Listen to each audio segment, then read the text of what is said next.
Hi everyone, I'm Rui Xu from Lab at CUHK. I will talk about our new work, Positional Encoding and Spatial Inductive Bias in GANs. In the beginning, we are curious about how SinGAN learns the global structure with a limited receptive field in its convolutional generator. After checking all of the details, we are surprised to find that it's the commonly used zero padding that serves as implicit spatial inductive bias. As shown in this figure, after removing all of the paddings in the generator, SinGAN cannot capture the physical global structure at all. To further clarify this phenomenon, we analyze the property of convolutional feature maps from the view of the stochastic process. Firstly, we suppose it's a pure convolutional generator without any paddings. The autocorrelation function of the convolutional features is only decided by the relative position of sight. This indicates that the convolution procedure is a weak stationary stochastic process. Meanwhile, the unstructured patterns generated from the padding-free SinGAN also verify this conclusion. Once adopting zero padding, the convolutional network unintentionally contains spatial inductive bias in its feature maps. Having a close look at the expectation property and the convolution procedure, we find that zero padding leads to location-aware expectation properties, which plays a role as implicit positional encoding. It is such a spatial inductive bias that provides SinGAN with faithfully structured guidance.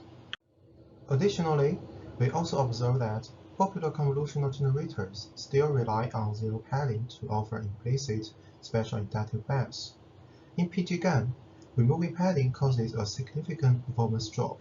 Furthermore, zero padding freezes the border regions in popular style GAN 2. Manipulating the input signal cannot change side-frozen patterns.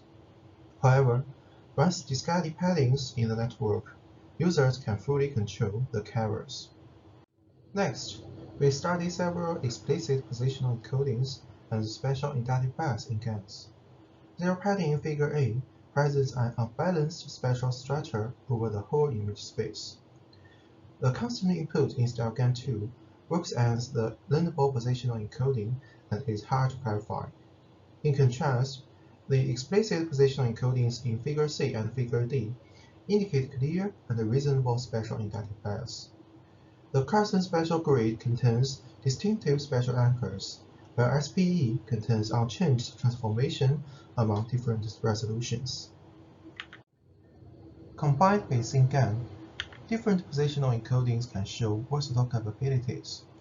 Applying the Carson grid can easily interpolate the cursor structure to a larger size, while some detailed patterns are also changed. SPE is capable of generating repetitive patterns and keeping the original structure.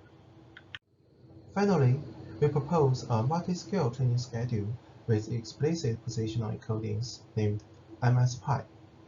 Instead of adopting a fixed input space, we choose different input scales by sampling from a given probability.